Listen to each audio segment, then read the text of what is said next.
Justo avisar que Luisa nos Sí. va a acompañar con imágenes. Ah, muy Vamos a bien, hablar y es Luisa, que es responsable de comunicación, nos ha apoyado, ha traducido mi texto, corregido mi texto al inglés. muy bien. Ella se va a ocupar de imágenes. Perfecto. Gracias, ¿De Luisa. Muy bien. So I think we can start. More people are coming in, but I think we can already get started. Hello, everyone. Good to see you all online once again. This is the actually the last webinar before summer, official summer, which doesn't feel so summery in Denmark right now. We are like, what, 12 degrees, 15 degrees? But we're surviving. So yeah, today we will be discussing challenges on accessing prisons in crisis. And for that, we have today with us Andrés, Emma, Olga, and Dr. Uju, whom I will be introducing more properly later, but who will be sharing their experiences and hopefully prompting a good discussion ahead. Just before that, remember that, as always, we have simultaneous interpretation available from English to French and Spanish. So make sure you're on the right channel. Also, as always, we encourage you all to participate in the discussion by raising your hand or by writing in the chat, activating your mic during the discussion, open discussion spaces. And yeah, you know the drill already after so many online webinars. And we're so happy to see that you keep joining us in these spaces. Yeah, but before that, I will hand it out to Lisa Henry, IRCT Secretary General, for some opening remarks. All right. So we're not delayed this Thank time. you very much, Berta. And a real pleasure, as always, to see, as Berta's talking about, see so many people today. And as always, this is the space where we have a global sharing within the IRCT membership and beyond. Today, you'll be hearing from members from both Nigeria and Russia and Bolivia about their experience. And this incredibly rich experience and sharing is what these webinars are all about. Of course, the theme today, behind closed doors and looking into what goes on in prisons is something that we know intimately in this organization around the world. And being able to hold states accountable for what goes on in these facilities and be able to come inside and observe and understand and use techniques that you will learn from each other. This type of accountability mechanism is incredibly important on our work. It can act in a preventative way. It can also act to improve the situation on the ground, and it can also act as an ability for prisoners to be heard, for survivors of torture to be understood and listened to and heard. And so it's my real pleasure to be able to have this theme. And I want to thank Berta and her crew for reaching out to the membership of IRCT and really understanding that this theme was important to you. Therefore, we speak about it today. And I want to thank the members who step up in order to share their learning with others. And the idea here is that you listen, you understand, you pose critical questions, and then you also would know who you can go to within the IRCT membership if you want to learn more or if you want to follow the good advice of your colleagues around the world who are fighting to improve the lives of those who have suffered torture, but also first and foremost, preventing it. So with those words, I would encourage you to be active online, to reach out, put your hand up, ask questions, but otherwise sit back and enjoy. And enjoy is a tough word, I know, but we're definitely in solidarity behind this theme. And I think you'll find a lot of professionalism here and a lot of passion, but a lot of experience. So with those short words of introduction, back over to you, Berta, and I really look forward to hearing the content as we move forward. Thank you, Lisa. So yeah, I think without further remarks, we'll just move on to the first speaker, who is Olga Sadovskaya. She's the vice chair of CAT Russia, of the Committee Against Torture in Russia. It's a pleasure to have you with us, Olga. The floor is yours if you want to further introduce yourself with a longer title. You're welcome to do that. But that's the one we got. And Olga, if you want me to share at any point, let me know if you want me to share screen. Thank you, Berta. Thank you so much. I don't need to share screen because I will be speaking about without presentation. Not to, have, scarcity attention between the PowerPoint and the words. My name is Olga Sadovskaya. I'm practicing in Russia. I'm the vice chair of human rights of the biggest human rights organization that fully stayed in Russia since the start of the full-scale invasion of Ukraine. We still investigate tortures in different parts of the country. I'm also the board member of IRCT and the standing committee member of the Conference of International NGOs of the Council of Europe. I've been working with the torture cases more than 20 years already. And for a certain period of time, I was visiting prisons as the member of the Public Supervisory Commission. Now, this is the instrument that is not available in Russia, but I just wanted to, as far as I'm the first person to speak, I want to describe some kind of a system of the problem that I see regarding the access to the prisoners in different parts of the world. I think our countries are very different from each other, but when it comes to closed institutions, when it comes to torture survivors, our countries are much more similar in this way, because every time the state, the authorities, those who have the power, are trying to isolate the torture survivors from the investigators, from the human rights defenders, from the independent doctors, or anyone who could or willing to help those people. So in order to start, what do we understand under the word crisis? Because we're speaking about the possibility to see the prisoners in the conditions of crisis.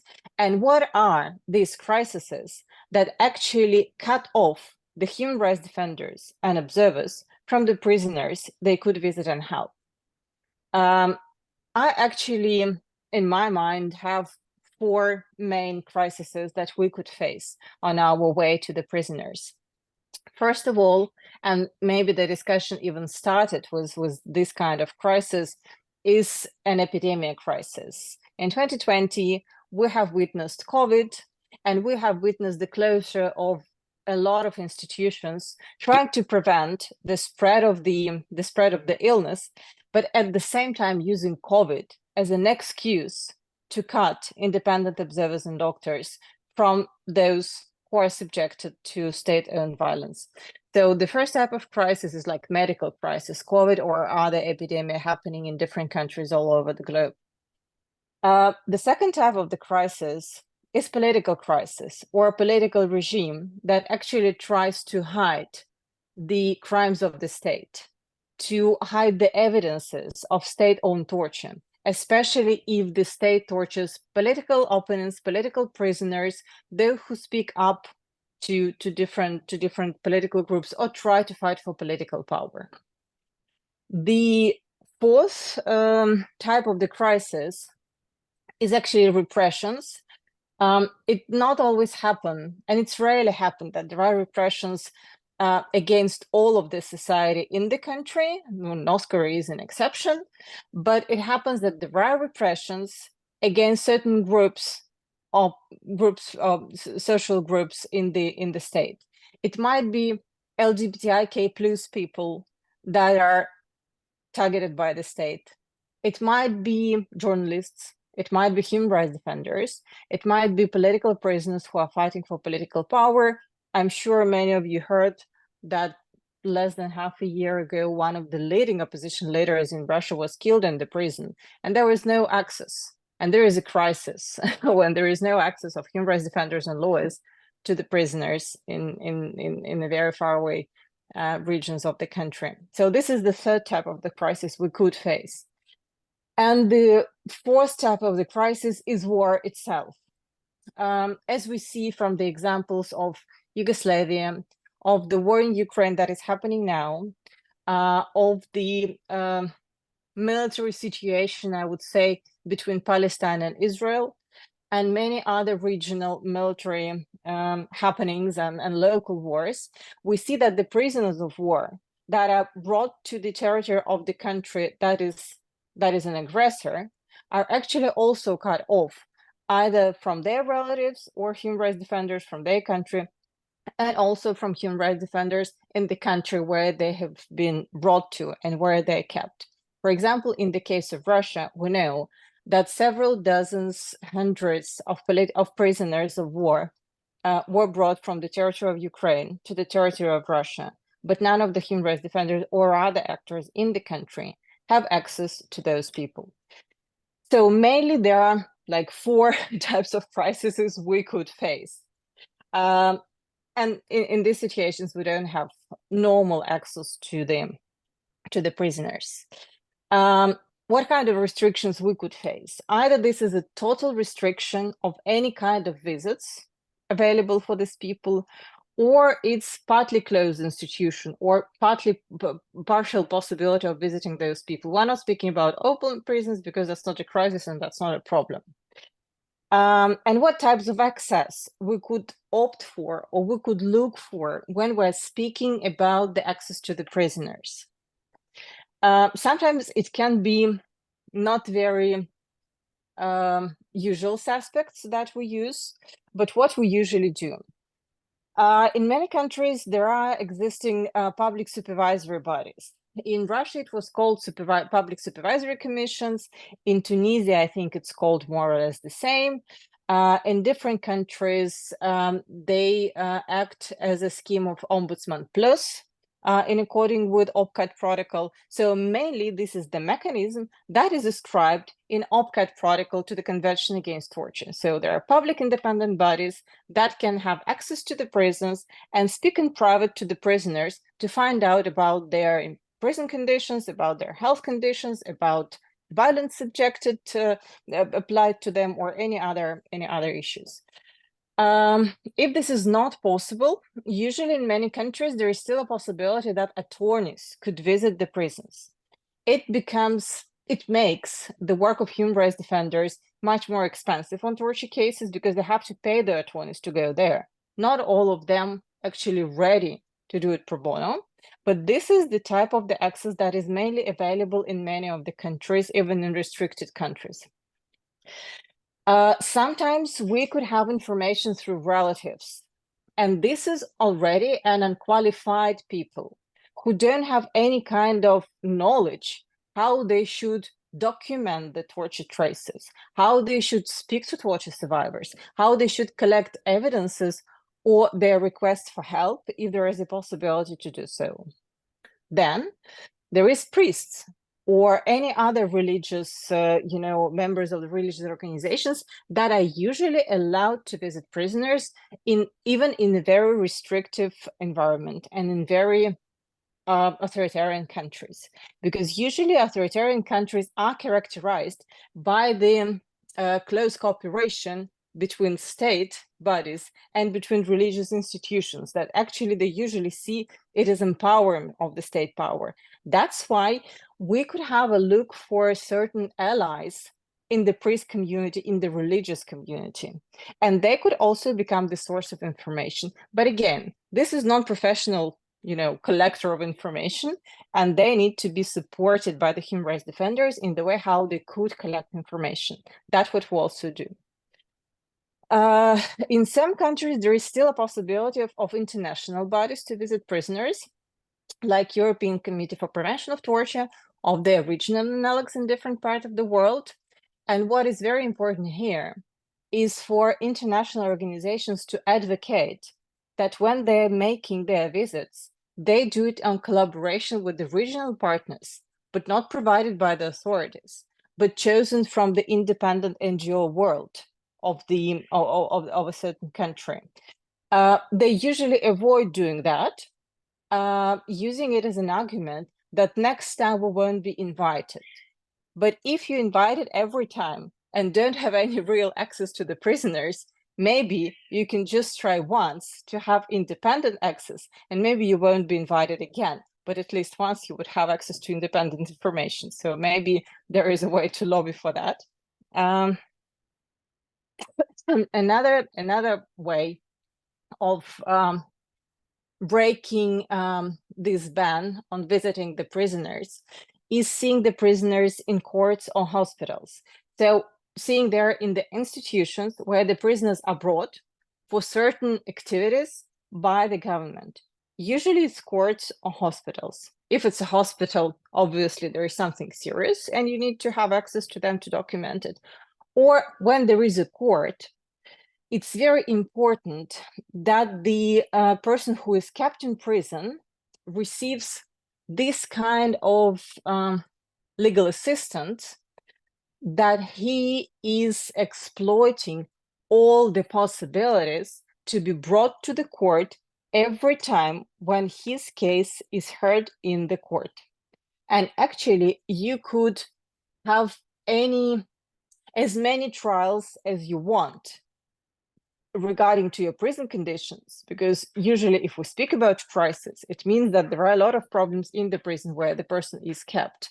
And you could appeal about prison conditions, about certain types of punishment applied in the prison, and you could initiate as many as possible court hearings on your case or on different aspects of your case to be able to get as many possibilities as possible to be brought to the courtroom where you could be observed by independent people, independent observers, your family, lawyers, human rights defenders, and journalists. That is very important, because there is the place where journalists are usually allowed to take pictures. And this is extremely important thing.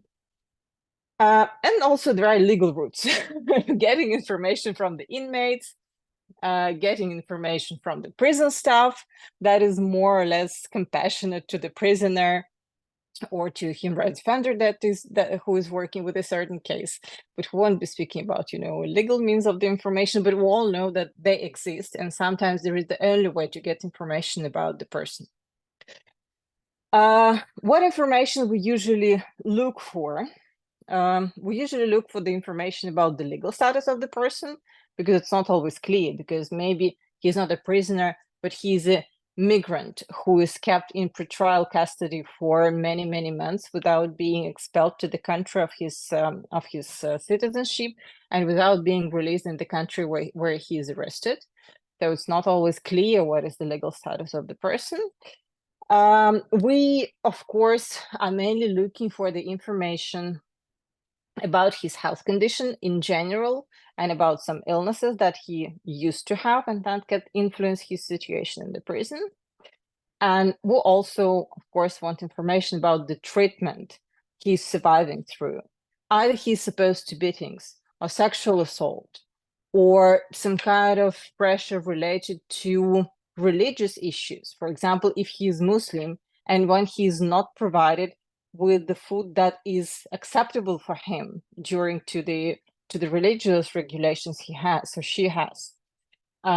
Is there information about emotional pressure? Is there any information about non-pecuniary damage survived by this person? For example, he is deprived from the right to have calls with his family or something like this. Or, I don't know, censorship about for all his letters, or no access of literature or anything else. And also information about the connection of the family, because we know that breaking the ties between the families for the prisoners is like a separate way of pressuring on him or her. So that's what how the information looks that we usually look for. And now how the information can be collected. Well, that's not my task to tell you how this information could be collected, because we all work with torture survivors and we all know how it could be done. But here I think it's quite important to pay attention to the Istanbul Protocol and how it could be presented to the people who are not familiar, of working with any human rights related issues at all. I'm now speaking about relatives, about journalists, about priests, or some other untypical, unusual suspect that can go to the prison and collect some information, but they don't have any understanding how to collect this information.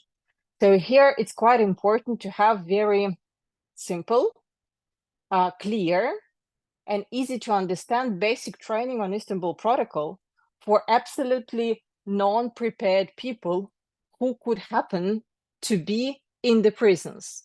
Like if we take, again, a priest as an example, he will not be able to describe you what type of traumas the person has, how the bruises look like, what was the size, because absolutely it's not their, it's not their field of knowledge. But if before going to prison, he can go like 1 hour webinar or video, video instruction and have a printouts of the Istanbul Protocol where he could fix the tremors. In some cases, it could help. So it's very important that we not only present Istanbul Protocol for, sophisticated users who are lawyers, doctors, human rights defenders, but for absolutely aliens for this type of knowledge. And this is extremely important. And that's what we actually do. We try to provide very, very basic training for those who are absolutely not aware how to deal with the fixation of traumas, how they could at least draw something when they see some traumas on the body. And it was very funny, that was extremely funny story, how the documentation of the traumas work with Istanbul Protocol. 3 years ago, I had 2 courses in Colby College in Maine in US. And one of the lectures was dedicated to Istanbul Protocol. And I gave them Istanbul Protocol. And I didn't explain them how to use it because, well, they were like minor and major lawyers. And that was my intention. So at the first, I didn't explain them how it works. And then I provided them with the written description of the traumas the person had after being beaten by the police. And then I asked them to read the description and then to fix the traumas on this body scan that there is provided in Istanbul Protocol. That was a mess. So what I expected, is to have more or less the same pictures from people. No, there were 6 fingers on the hands. There were some untypical body parts or something. They were confusing left and right. So, well, actually, it's very important just to give some kind of orientation for the person who could have possibility to fix the traumas. And that was a very interesting experience when we tried to do it at Colby. And after I described them how they could fix it, like within an hour, and the next day they had another description of traumas. And now the pictures were, well, like I would say 85% similar to each other. So that was a very good result. So I think that like my 20 minutes is coming to an end. And that was mainly, that were the things I have listed for myself that I wanted to cover. So I will be happy to have any questions you might have and to listen to other speakers. Thank you so much. Thank you, Olga. You have sharply monitored your time. That's great.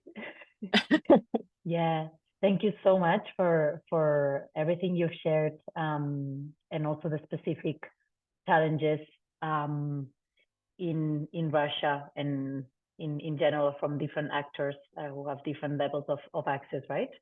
I don't know if there are questions or comments before we go to the next 2 speakers from Bolivia. Is there any reflection from the audience? Comments, questions for Olga on her anecdote on the IP training? Yeah, but otherwise we continue with the program, and we'll also have some space for questions at the end. So if you don't come up with questions now, you also have space at the end of the webinar. But yeah, I'll introduce now Andrés, Gautier, and Emma Bolshia, who are from the ITEI Center in Bolivia, and it stands for Instituto de Terapia y Estudios e Investigación. Now I'm not sure I got the acronym right, pero Andrés, aquí veo que estás compartiendo la pantalla. Si quieres compartirla entera, ahí es Luisa. Aquí, perfecto. Muy bien. Pues Andrés y Emma, el escenario es suyo. Gracias. Good morning, everyone. I should have just to cut the interpreter. Sorry. Y Andrés, if you want to do it in Spanish, it's also fine. Si lo quieres hacer en español, como quieras, como I have prefieras. prepared it in English. Perfect. Muy bien. I have also the traduction in Spanish for the people who. Perfecto. First, to say one word on the presentation. Sí.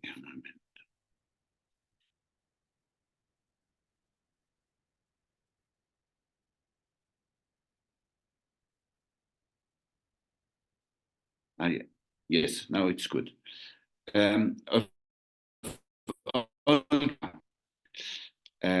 I think she brought a very important point: what to do to break the ban in situation where we cannot visit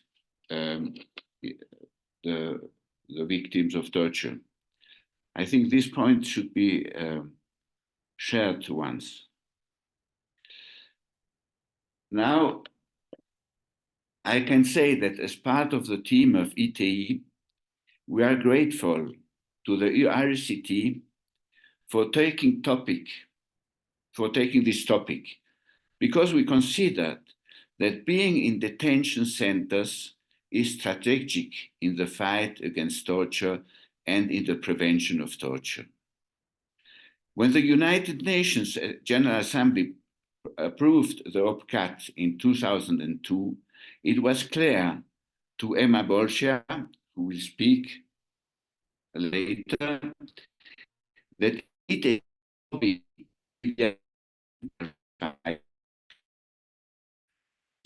successful.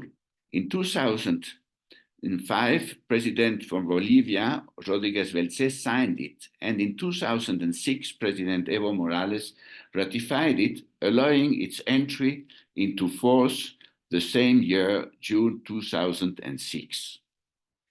At that time, it was clear to ITEI that it must enter prisons with psychotherapeutic and medical expertise.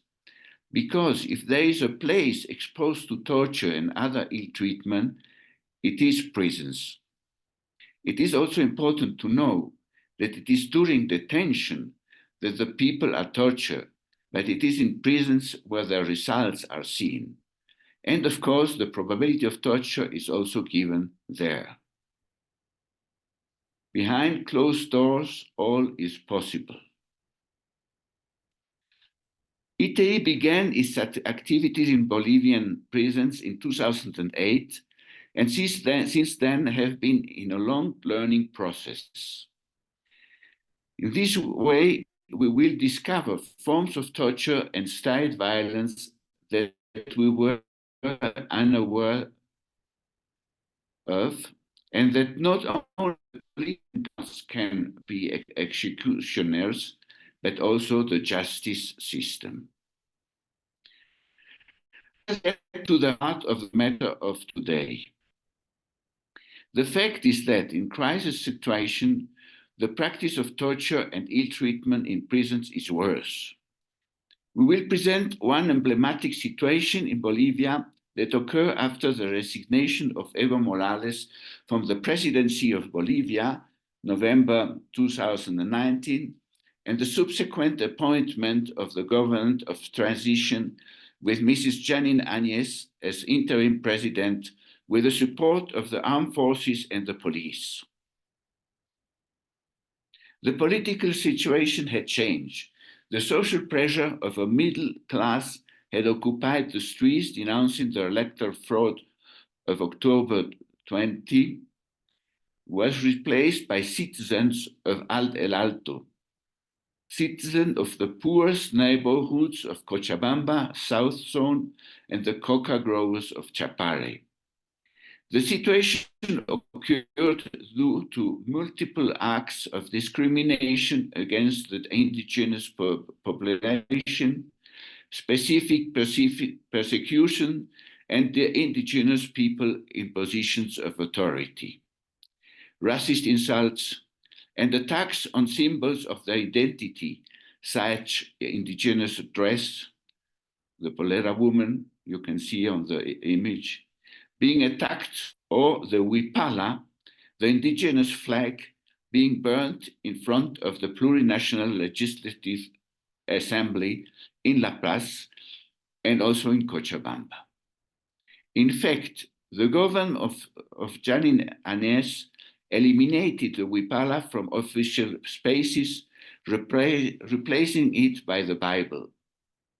These acts were seen as a frontal attack against the predominant indigenous identity in the city of El Alto, which provoked a massive reaction of the population of the city, who took to the streets, demonstrating and burning police centers, what, as can be imagined, produced a massive repression. The armed forces and the police, in a joint effort, repressed the demonstrations of the above-mentioned groups, using improper force, causing injuries, 35 deaths, and arbitrarily detaining numerous people.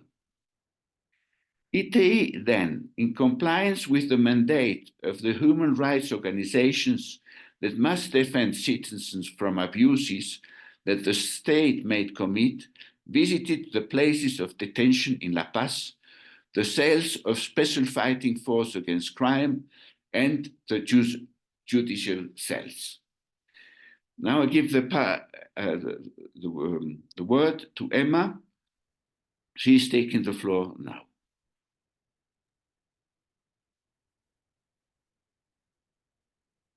Muy bien. Continuando con lo que dijo Andrés Gautier, quiero señalar dos aspectos importantes en estos acontecimientos de 2019. El primero es el racismo y el segundo, el carácter masivo de la tortura.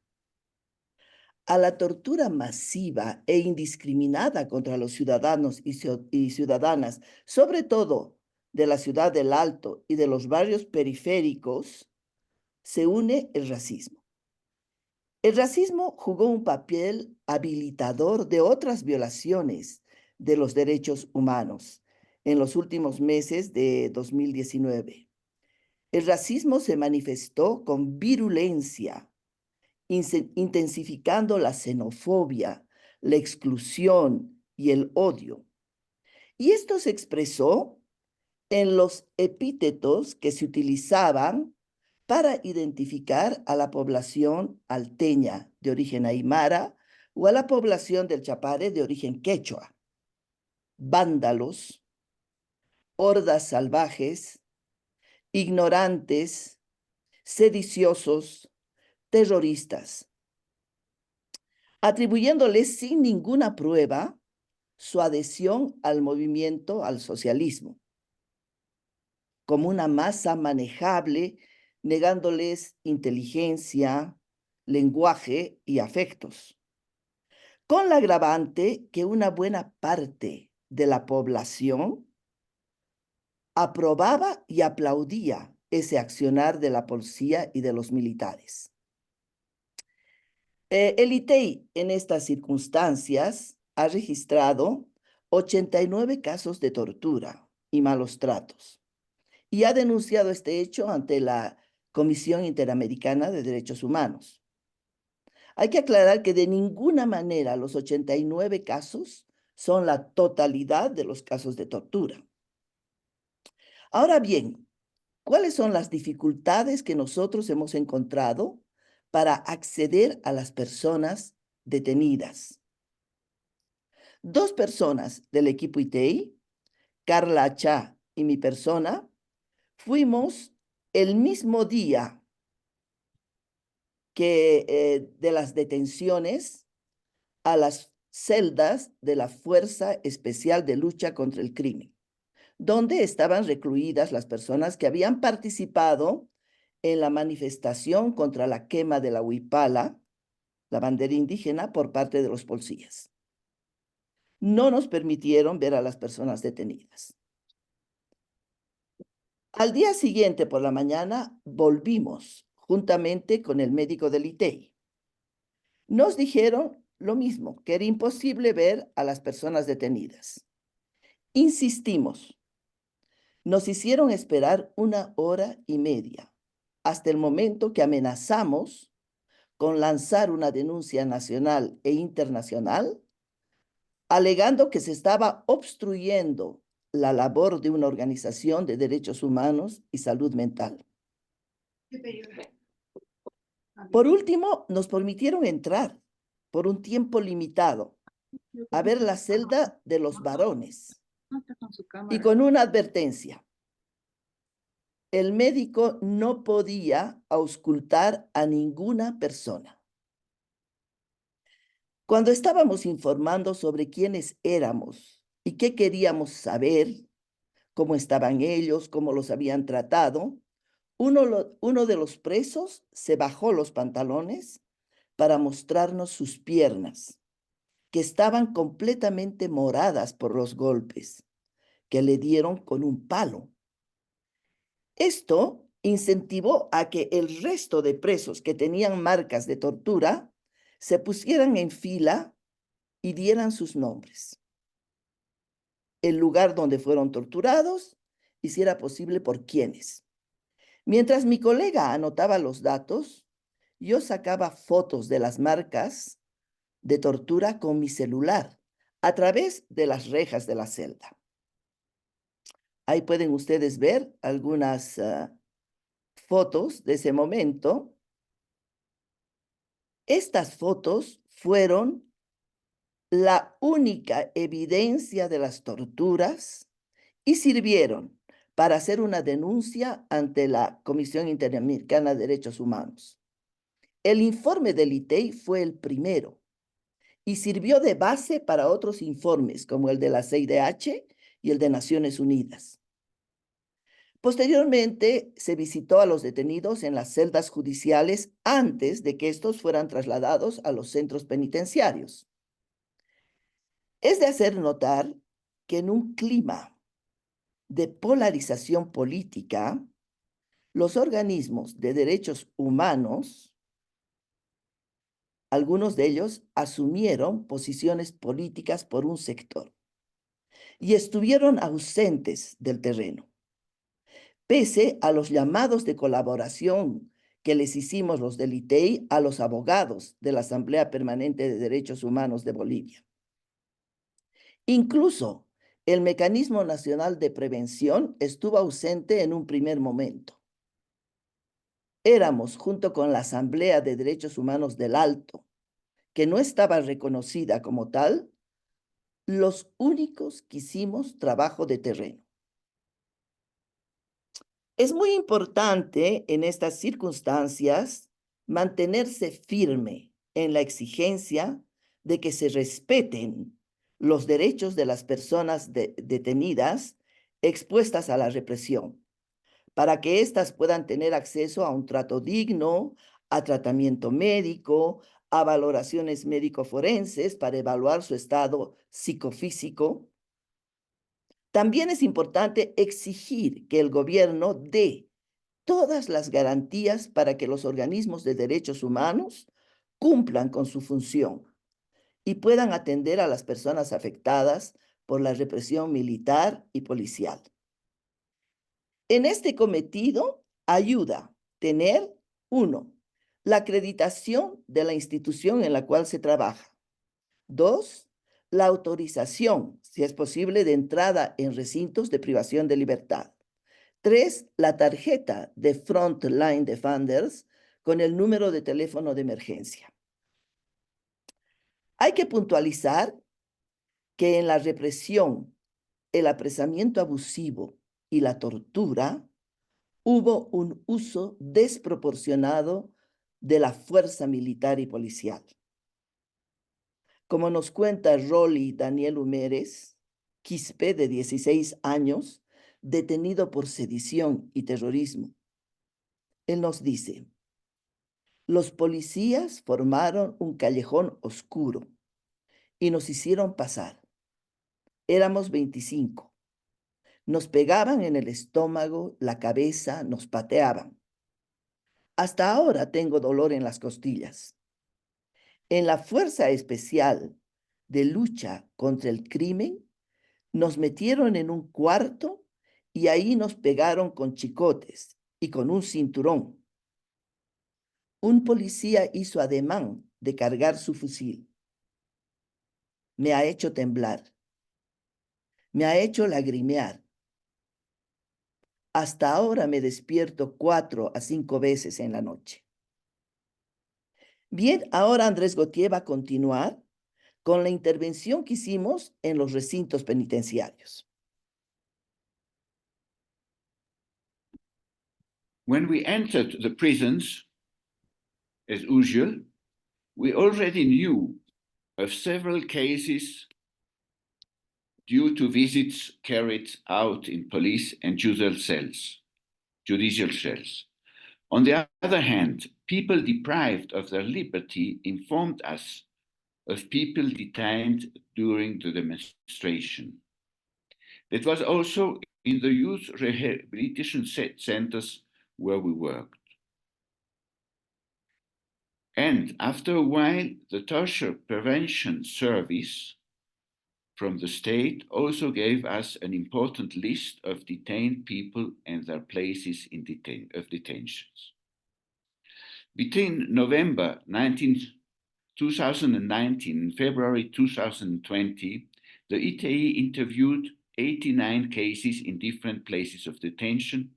All persons had suffered torture and ill treatment. So we learned from the detainees that before they had been taken to the police cells, they were detained in Regiment 3 of the police in El Alto, suffering torture on the day of their arrest and throughout the night as a result of the burning of the police stations in this city. The police did not arrest real suspects, but people at hand. We could say that they were the scapegoat of the burning of the El Alto police centers. Some testimonies. 2 young men were detained in a youth rehabilitation center, one of them being mentally disabled, and the other told, quote, as soon as they put us in the vans, they started to beat us, yelling, let's see, Daddy, Evo, get them out. They're shit. They are shit. When we got off the bus in La Paz, a dark alley was waiting for us. They hit us in the stomach. They kicked us. End of the quote. A police officer questioned him, taking out his gun and putting it on the table. The effect was so profound that the situation appeared in his dreams, waking up scared. A mother told, quote, there they hurt me for asking. I had to shut up. They hit me on my leg, on my back. I didn't think they were going to torture me. They treated me worse than a criminal. From 3 in the morning, we had to clean the regiment. They made us kneel with our feet crossed, and they stepped on our feet. They asked us, what did you steal? What was in charge? Who was in charge? Another woman said in prison the police had been wiping her in front of the other detainees. I had to clean the dining room with toothbrush, the doors, the windows. When I finished, 2 police officers took me to another part of the yard where there were toilets and told me, "Now you are going to smell better." And they took me to where there was excrement which made me vomit. End of the quote. Every half hour, she had to report to an officer who checked what she had done. That was for a week. Quote, my thighs were swollen all the time. I had to endure insults like this masista.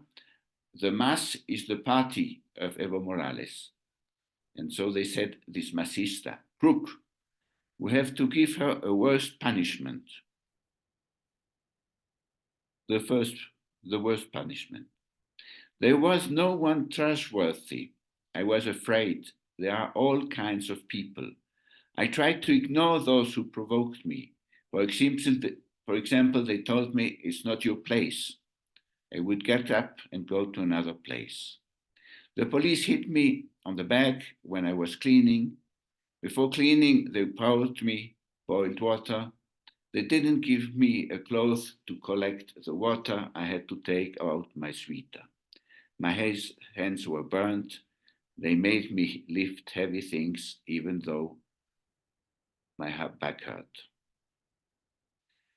A woman suffered sexual harassment on 3 occasions in the same regiment, 3.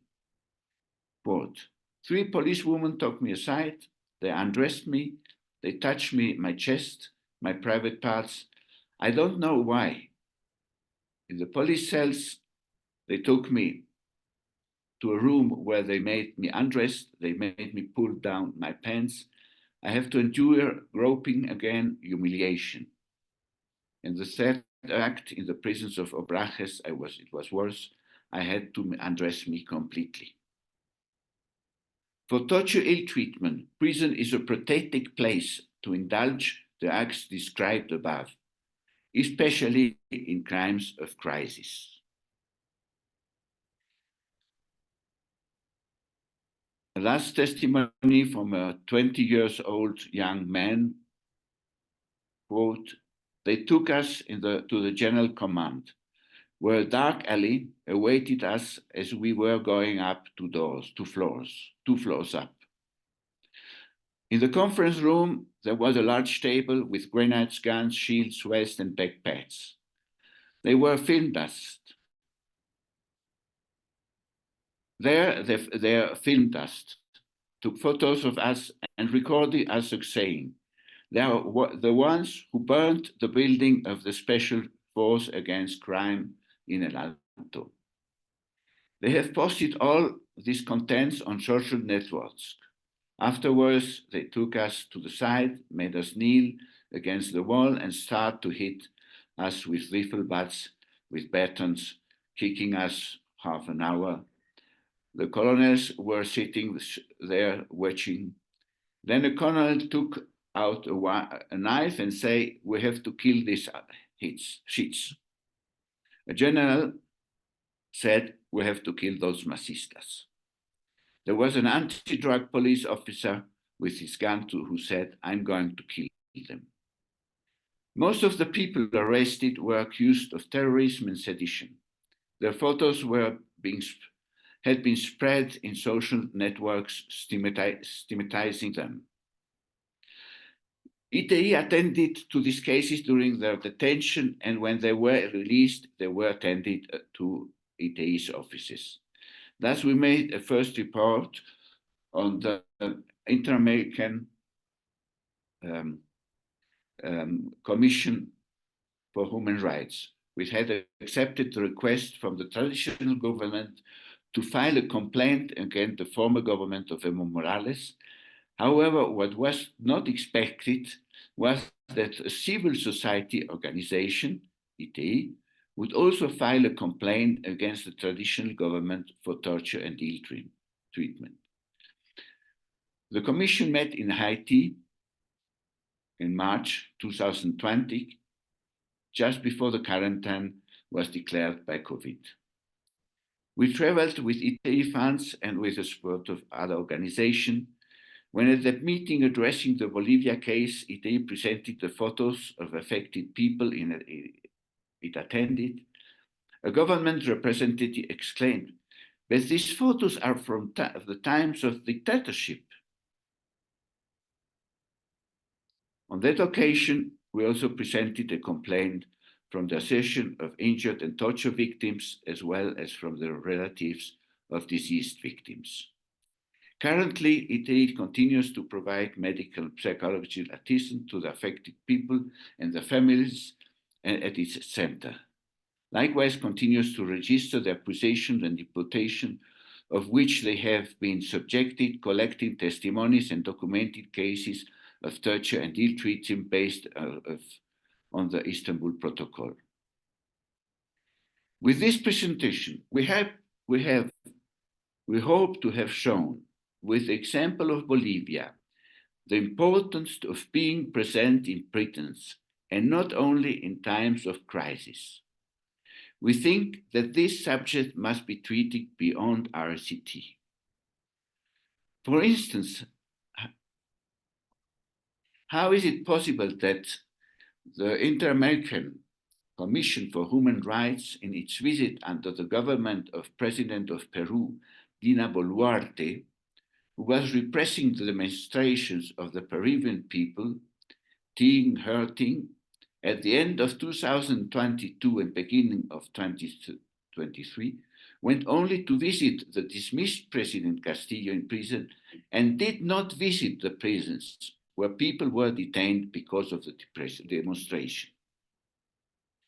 Considering, with this I'm ending, considering the xenophobia existing against the economically motivated migration from the south to the north in the USA and Europe, I'm sure that there is torture and ill treatment in detention centers with the detained migrants.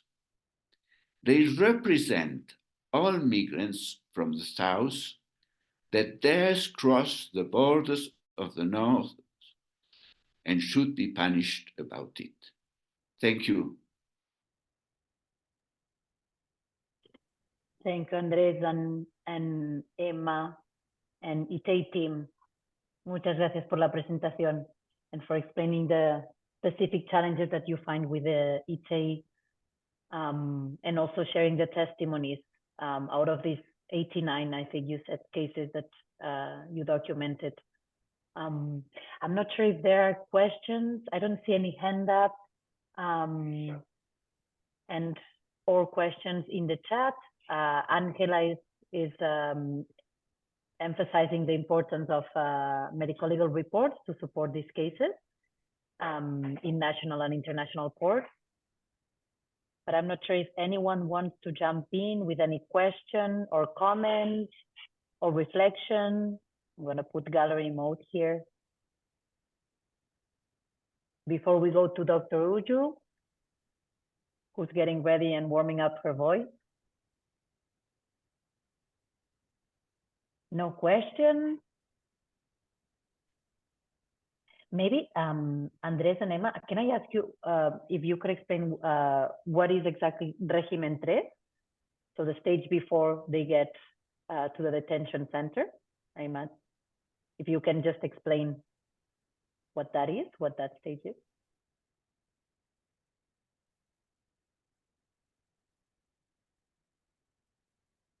Emma?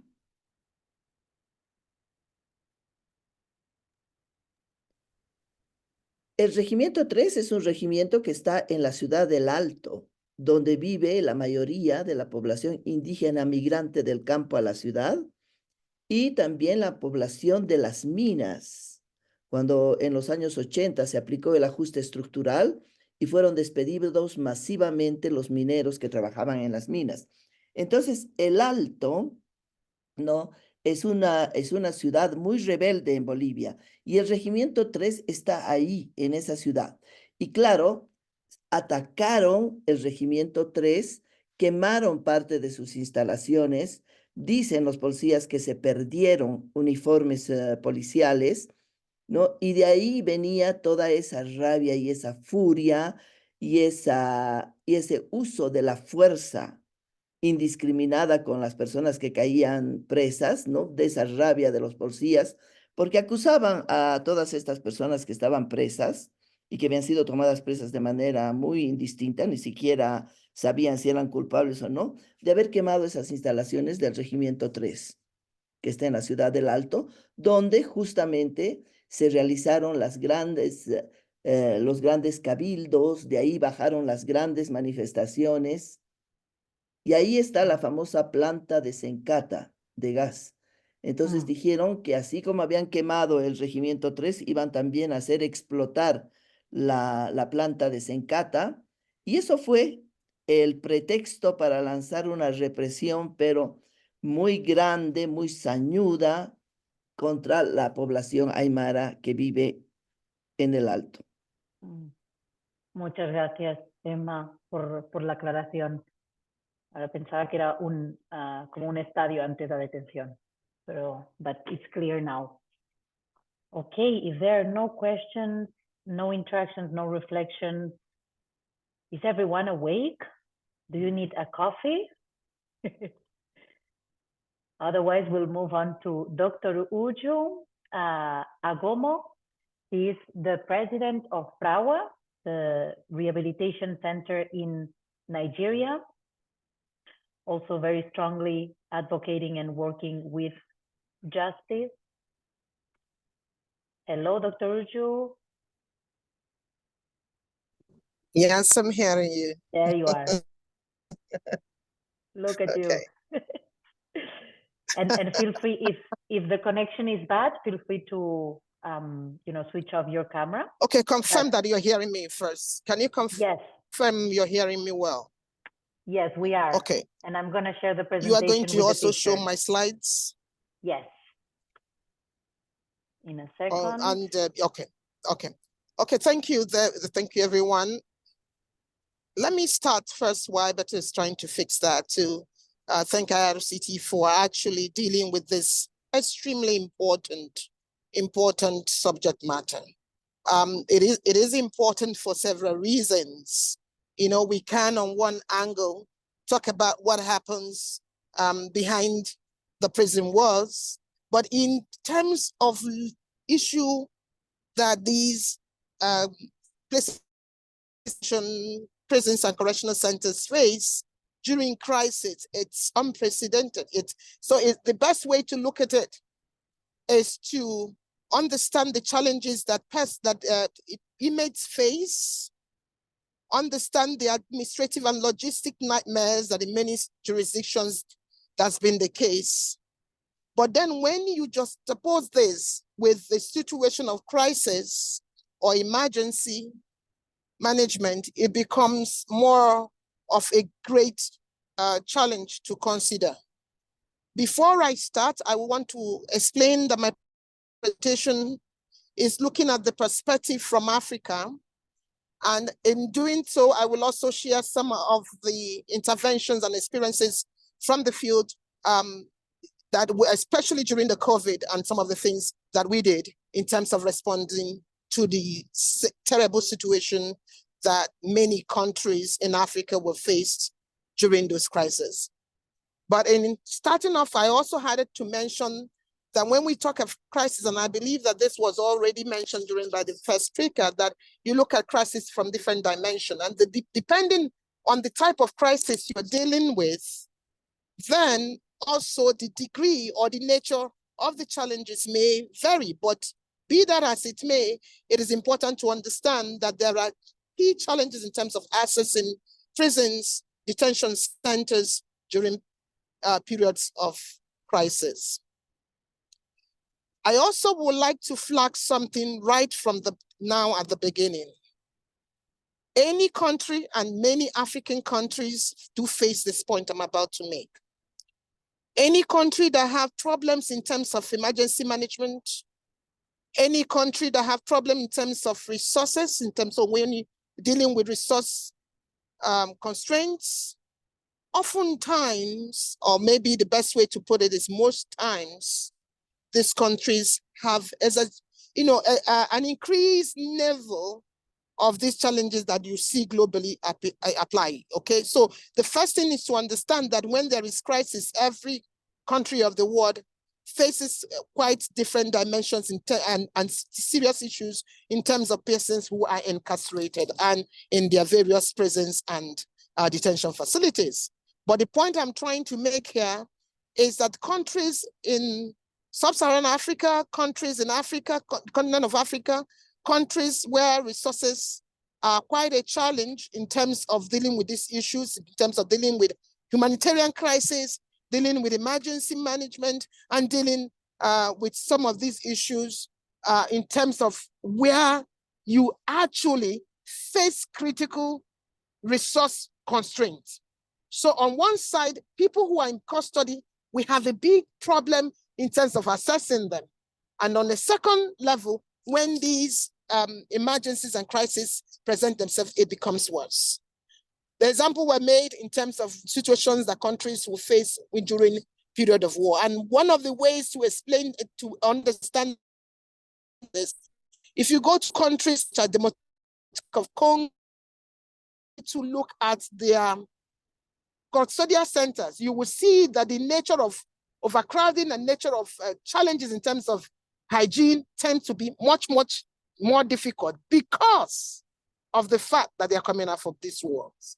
Again, in terms of the pandemic, we saw certain levels of dimension. So I will quickly highlight some of those challenges. I will talk about also some of the innovations that came up, and then I will talk about some few recommendations. So better you can go back to the slides. It would be good if you can go back to the slides now. Okay. So now, whilst you do that, I would just say that, so the first thing we will need to be able to bear in mind is the issue of logistics challenges. And when I talk about logistics challenges, you know that in some jurisdictions, you have custodial centers built or located in distances that are quite far away from the urban area. There are some obviously that are in the urban area, especially those that the urbanization have gotten onto.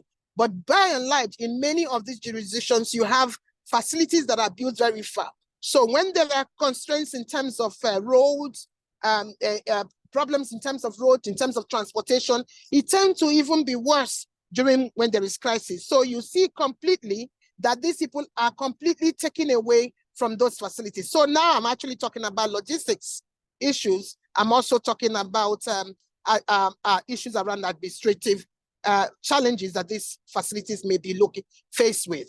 So it's as we can consider this issue, it is really important that we bear this in mind in terms of when we want to look at some of these problems that prisons in Africa or other developing nations tend to face. So in a way, I turn to logistical and administrative challenges, that one of the primary obstacles in assessing prisons during crisis in African countries is the logical complexities, yeah? Facilities are located in remote areas, far from major cities and infrastructure. Then during crisis or transportation, all of this becomes quite challenging and difficult. Road conditions is also something else we need to look at. Sometimes the issue of lack of vehicle or lack of adequate vehicle, and indeed limited resources in terms of facilitating safe travel, actually tend to worsen the situation, often leaving correctional centers and prisons isolated and leaving the inmates without adequate support. Now, beyond this is also the administrative challenges. Here, you see that the administrative challenges also play a quite significant role. Now, we're talking about bureaucratic red tapes and stringent regulations often makes it very difficult and ineffective respond to crisis. Sometimes it's a question of the long bureaucratic nature of seeking permission to have access to places of detention to be able to access it, to visit. During the COVID, for example, in Nigeria, many of the custodial centers were shut off. The civil society organizations couldn't have access, lawyers couldn't have access, family members couldn't have access, and it became problematic. But it wasn't only visit to correctional centers or prisons that were a challenge, There were also challenges in terms of this, getting to court. So a lot of cases were being congested. They couldn't go to court because the courts were also closed.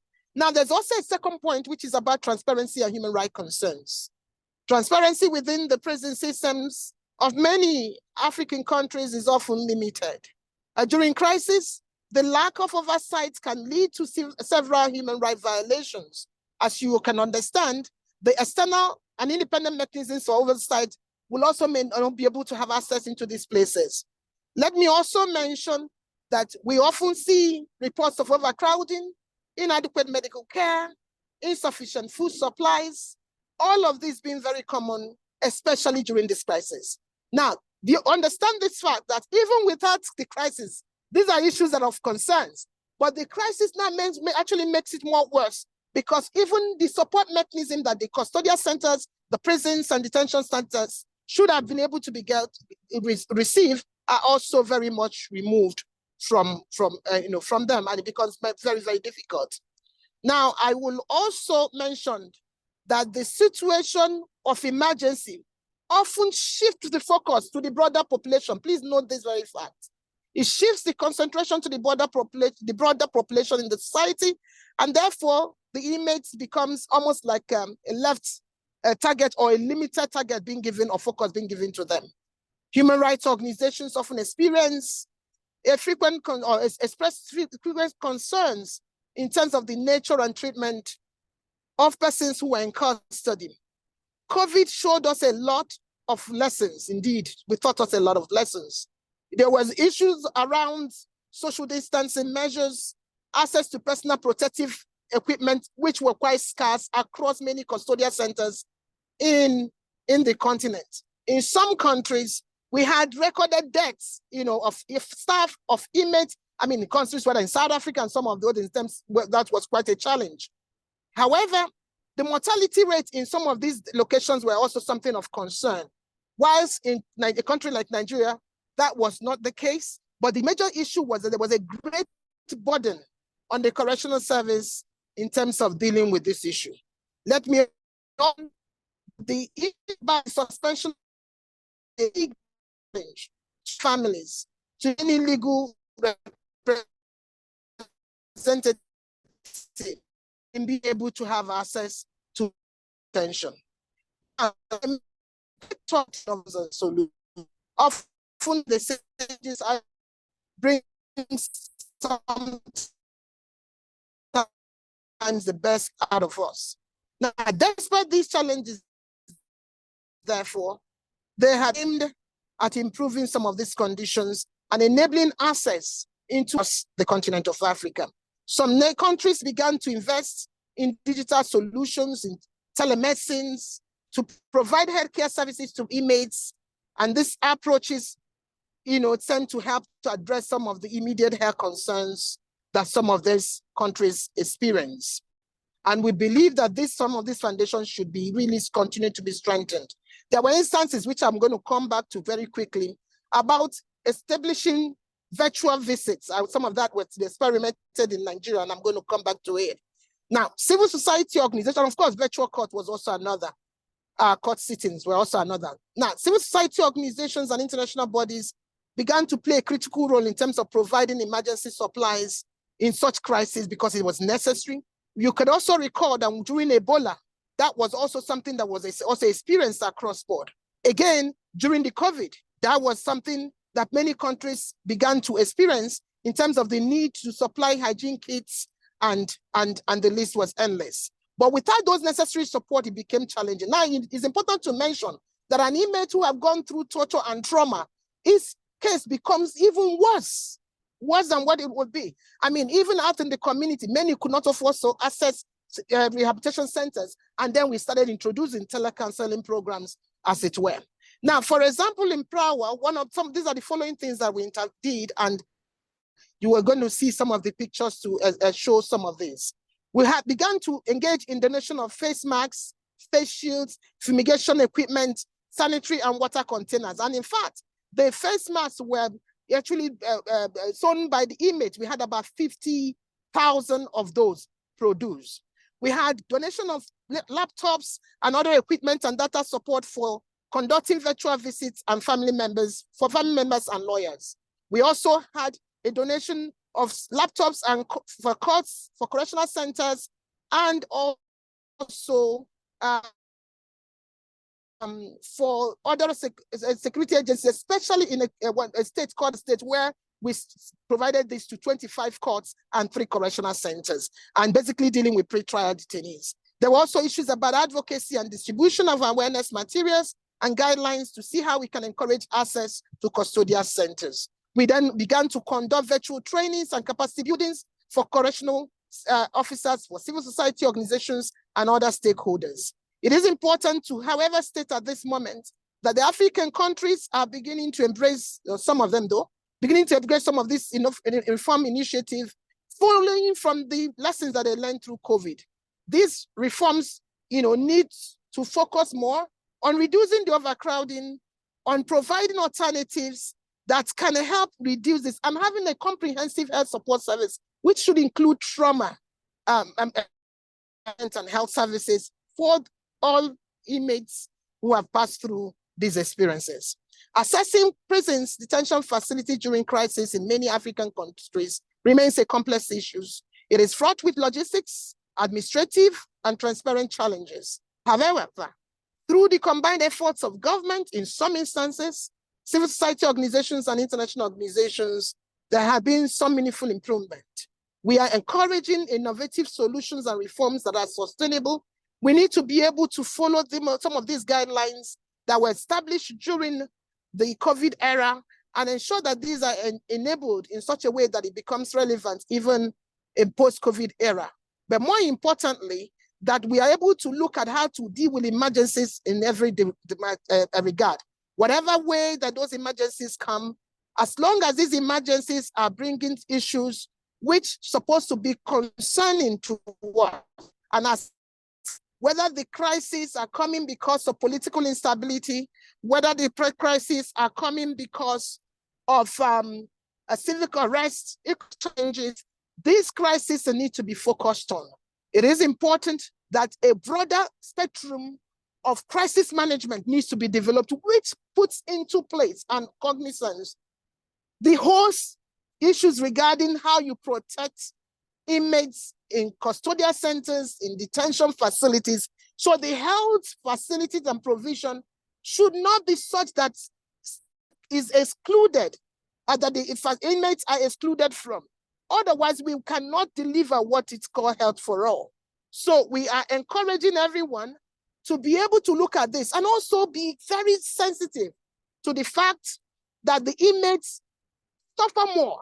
But not just that inmates suffer more, they suffer more during crisis, but not just that they suffer more during crisis.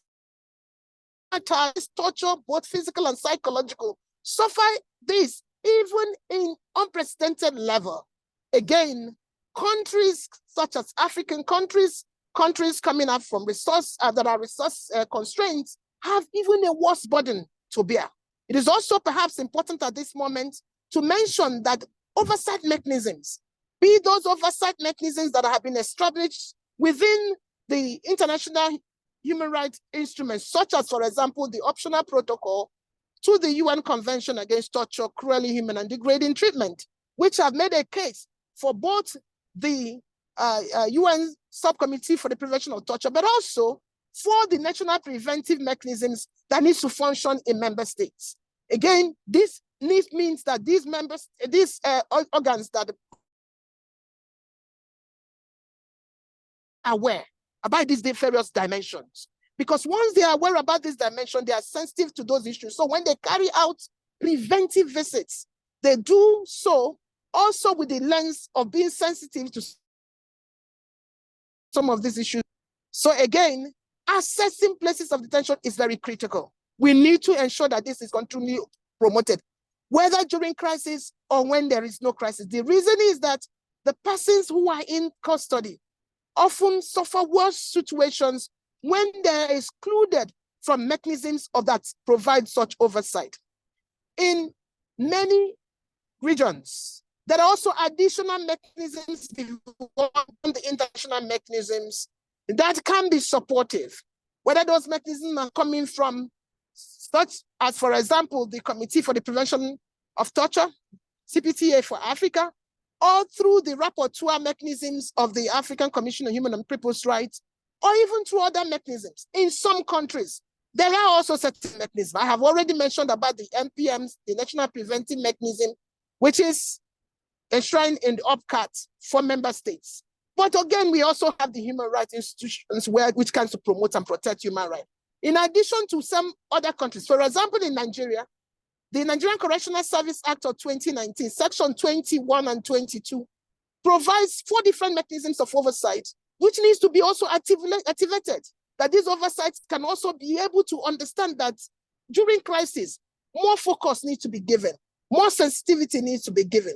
The Administration of Criminal Justice Act of Nigeria 2019, Section 34 specific, makes also a case for those oversight, but this one, talking about the oversight that needs to be provided by the judiciary.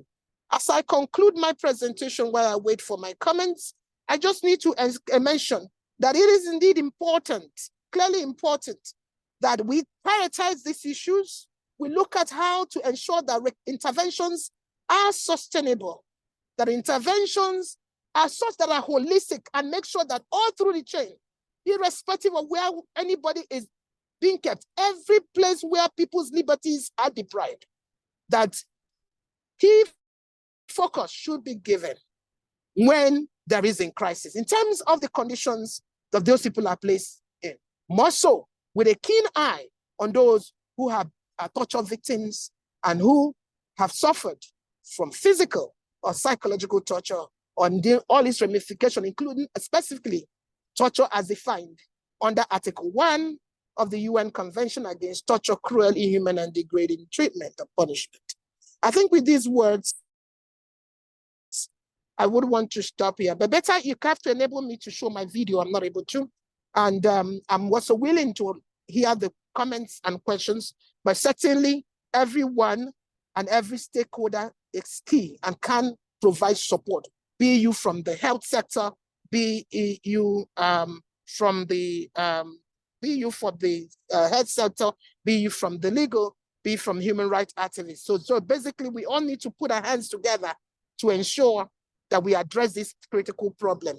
Thank you again, and I hope that I have been able to explain the different layers of the challenges and how these challenges tend to increase when we are dealing with torture survivors, and how these challenges tend to increase when we are dealing with countries that do not have adequate mechanisms for responding to emergencies, countries that are resource constrained.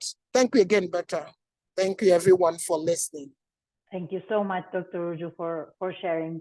I think there are a couple of comments and in the chat. So Ernest, your colleague from Burundi, is stating, well, he's saying that he agrees with what you're describing. That's the context of the region.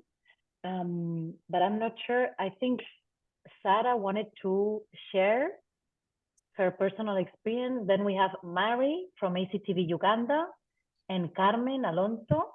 So I'm going to follow this order. First Sarah, Mary, and Carmen. Okay, thank you. Good to see you, everyone. Dr. Uju, thank you for your presentations.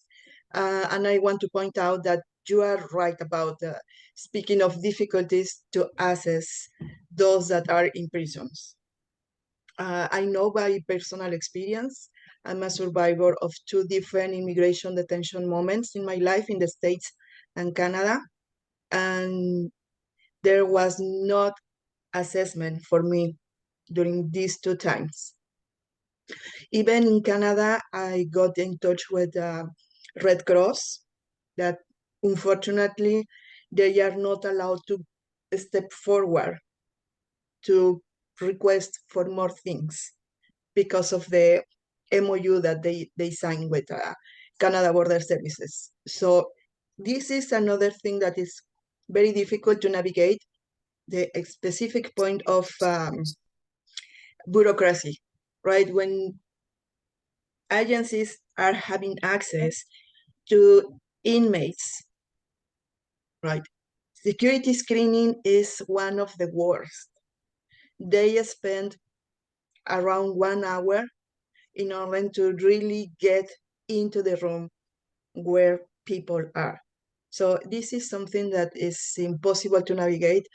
The feeling, I have had many colleagues that provide services in the Immigration Holding Center in British Columbia, in Canada, that express they really feel that they are kind of an inmate there because of the conditions, because of the guards, because the guards are not well trained in order to deal with people that are in detention. There is no length of detention in Canada for immigration matters. So the issues are ongoing. And I believe that we can raise our voices in order to train those that are in charge of security at the prisons, because these people are the ones that really are dealing with daily basis and daily needs from those that are detained. So it's crucial because you don't have any connections with outside world, right? And when you are having these connections, there is another security screening of what you are sending out and what you are receiving, right? We know that letters and phone calls are monitored. So it is another thing that you cannot disclose important information there. So it is very difficult. It is complicated. Detention system at any point in this world is a complicated system because there are multiple agencies and government bodies involved in just one case. Yeah. Thank you. Thank Thank you, Sarah, for sharing. Yeah. Yeah. Yeah. You're very, very correct. Yeah. Just to say that she's quite correct. I think one of the slides you showed, the better we had to do with more like a fumigation equipment. It was in front of one of the facility when everywhere was totally locked down. And we had to begin, to negotiate to say, okay, if we could get this equipment, would you allow people use it? And then on the basis of that, as a pilot, to see whether that can enable that or some of the challenges that are faced with. Yeah. Yeah. Thank you, Sarah and Uju, for reflecting back. I think there are 3 hands, Mary, Carmen, and Andrés. So Mary, if you want to go ahead. Thanks very ACTV much. Uganda. Thanks very much, IRCT, for making this happen and for the panelists for sharing their experience. Mine is really to ask for countries who have not signed the OPCAT yet, what would be the recommendations to ensure that people behind the doors at least get the services? And then the other one, you talked about the use of the virtual or the online services. Mine would be really, how do we now utilize these services to provide rehabilitations to the people behind the doors, but also ensuring confidentiality and do no more harm? Thank you. Okay. So thank you very much. So quickly to say, if the country have not signed the OPCAT, I think you need to be able to, of course, encourage the country to sign the OPCAT. That's one aspect, but that shouldn't stop certain actions to be done. The African Commission, the African Charter on Human and People's Rights actually clearly stipulates, that these rights, excluding issues of not torture people, are also there. So you can find your local legislations. Yeah, you can also have a situation where, for example, some of the constitutions of many of the countries do have certain provisions you can lean on.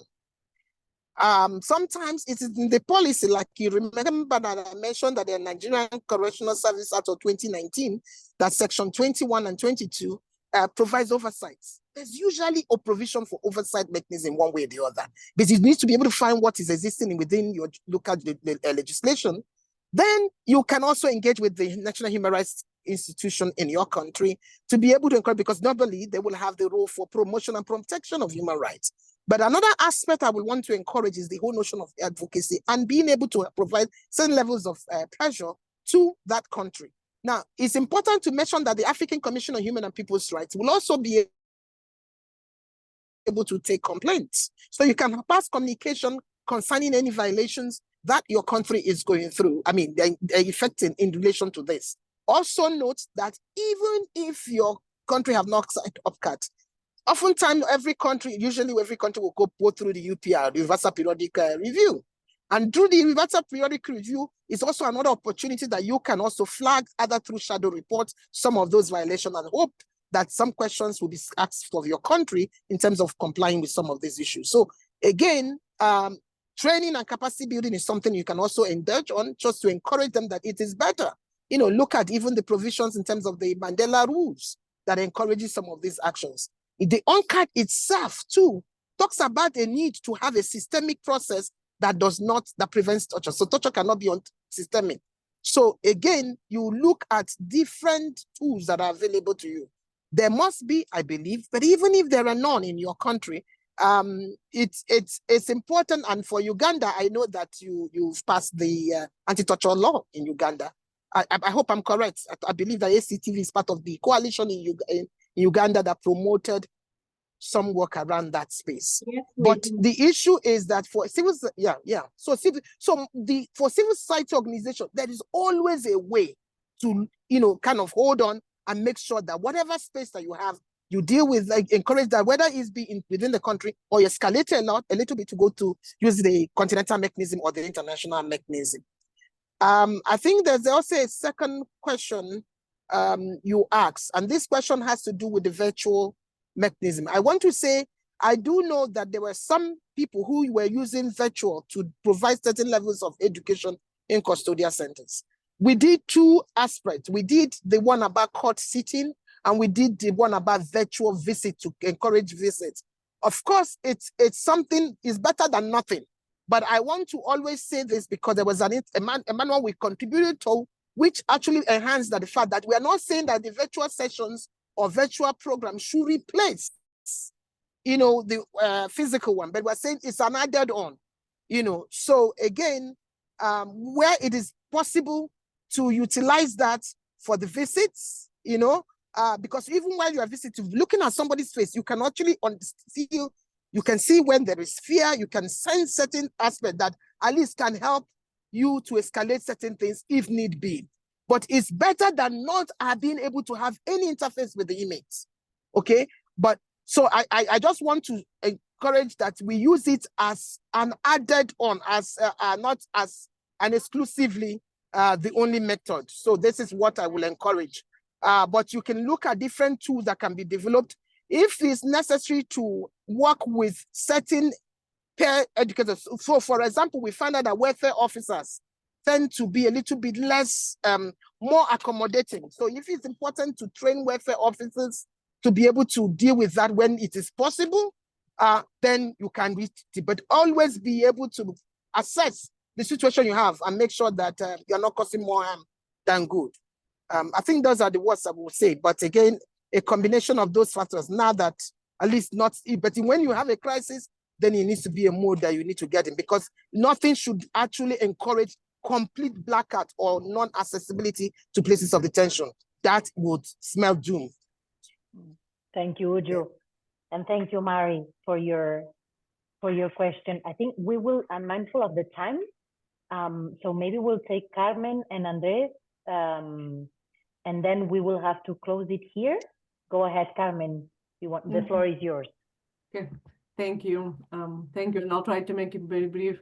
I just want to say first, thank you, the four of you, for your presentation. It was really inspiring and hard to hear, and also validating with one of the things that you said, I believe, Olga, was that in different parts of the country, in different parts of the world, but sometimes the treatment of inmates may be very similar. and I'm working in the United States, and in Wisconsin, in the prisons, I offer mindfulness classes to people inside, and it's really sad to see that in a place like here, it's supposed to be an advanced country, and the way the people are treated. And you may have seen, you know, one of the prisons here, Waupun, and the New York Times, and the lockdown, the many months of lockdown during COVID and recent deaths. The warden has been investigated, and one of the men crying out for water, desperate, trying to drink from the toilet, and he died, 62 years old. Another man was denied the medication. So it's just so unbelievable that things like this are happening. And my frustration is that I go into the prisons, like I said, offering mindfulness classes or psychological programs that they would like to be offered there, because the prison themselves, they don't do as much as it's needed, especially for trauma, as we all know. And but I cannot do anything. So I go there every time I witness the injustice, how people are treated, the re-traumatization, the people in solitary confinement for years. So what are the human rights in here? And I cannot say anything, because if I say something about what I witness inside, then the programs get shut down, and the people cannot have access to that. So it's a little bit of a difficult situation to, every time I leave the prison, I do feel grateful, I feel humble, I feel inspired, and I feel so angry because of what happens there. So anyway, thank you. Nothing new probably for anybody, but just wanted to share. Can I ask a question? Have you made an attempt to engage the correctional officers just to have sessions with them? Yes. Just to look at what the rules, you know, the international standards. Yeah, and actually in this last prison that I go, there is a little bit of interest, because there is one officer who practiced meditation a long time ago. And we are talking about, well, can you imagine what would be possible in a way if a group of the guards come together and meditate? So it feels like we are getting closer in this one prison to be able to do that. Yes, that's really important. Yeah, thank you. Wow, indeed. Thank you all. And thank you, Carmen, for sharing, and also the frustration that you might feel. I'm gonna go directly to Andrés, and then we have Zachary. I think we can go 5 more minutes beyond. The ones who cannot stay, I'm sorry, but the others who can stay, please stay with us. Go ahead, Andrés. Estás muteado. You're muted.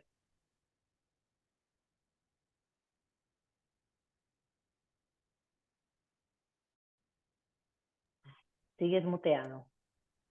A ver. Ahora, perdón. Lo que estoy hablando en español, ahora por favor la traducción.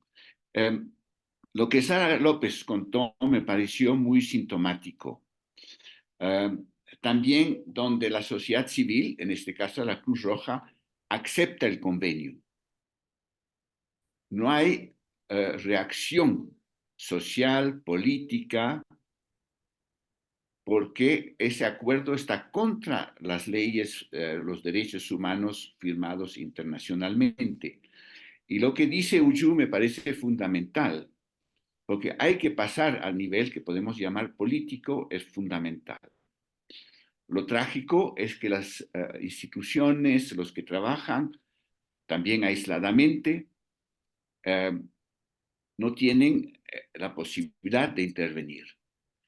Pero en este campo, para luchar por el acceso, me parece que se tiene que desarrollar a nivel internacional un movimiento de lucha, que haya como un centro que reúne esas obstaculizaciones que, claro, tienen por función de esconder lo que ocurre, está claro, porque no responden a los derechos humanos.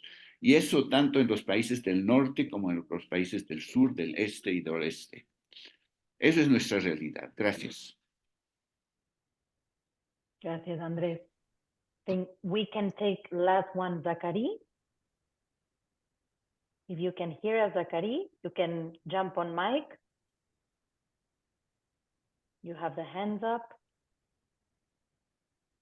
Otherwise, we will close it here. I'm not sure if Uju or Zachary, now I can hear you. Nice picture you have from Nairobi.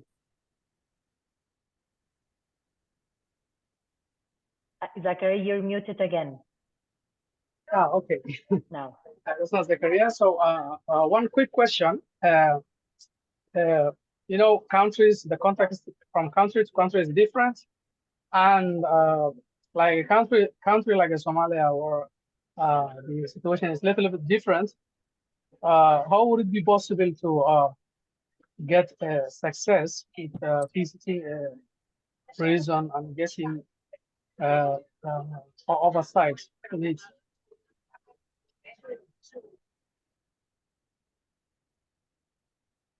Okay, just to say to you, for oversight, there is really, so first, maybe there are two things I want to encourage. I always ask for an internal oversight and external oversight mechanism. And the internal oversight mechanism means you pick certain persons within the facility or within and just do some training with them on what is the international human rights standards, what's the Mandela Rule saying on this and all of that.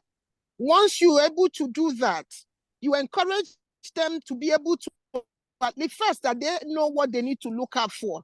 They may not come and tell an external person what they have found, but what it does is that they are aware and they can kind of activate some early warning signals or complaint mechanisms internally to their mechanism. However, the most powerful mechanism is to ensure that there is an independent oversight that can visit regularly and unannounced. So you need to look at within your country, what would that organization be?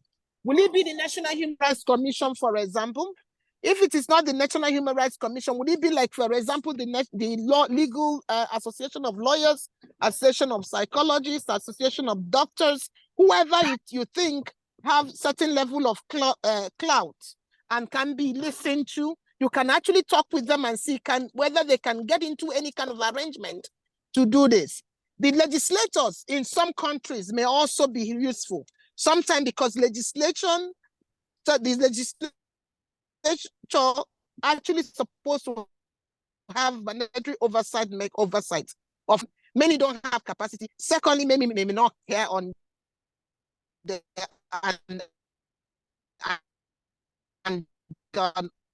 on all of that. But usually, sometimes it's just to do. Secondly, is to encourage some mechanism to be established, and that could be through advocacy. So you need to look at who is likely going to listen to you.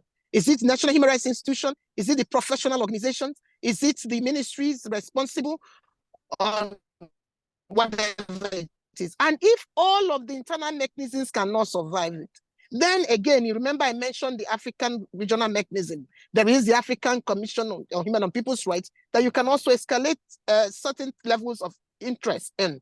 So perhaps you may also engage with the special rapporteur of the African Commission that is actually for Somalia, for your country, and then engage them and just see how they can take on certain actions. I always believe there's always something we can do. Of course, with more resources, with more contact, with more freedom, you are able to do much more. But no matter what, there could always be something you can do. Thank you again. UPR mechanism, there's quite a lot. There's quite a lot, my dear. There's quite a lot, yes. Even the UPR mechanism is also another. There's quite a lot that can be done, yeah. But maybe we can also talk offline and discuss much more around this, okay? Exactly, that's what I was going to say. You can talk offline, yes. That's what I was going to say. Okay, please do share my contact, better. Exactly. Better, please let them send my email address and my contact WhatsApp number. Okay. I'll be very happy to discuss more to let you know what you can do for your country. Yes. I will do that. Thank you, Uju, and thank you for always ending up with the positivism coming out of the conversation. I think we have to close here. We went 12 minutes Okay. beyond time, but it always Okay. gets super exciting at the end. No, I'm but gonna share the I think we poll do that- not have another choice. No. Yes. Okay, I'm gonna share the poll that it's only 3 questions to evaluate these spaces and for us to continue providing them to the best we can. And with that said, I'm just gonna put the poll on screen at the same time as we can maybe say goodbye to each other, switching on our cameras so that we see each other.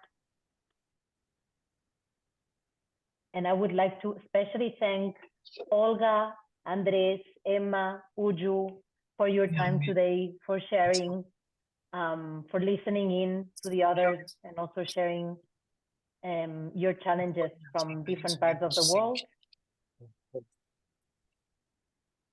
Yes.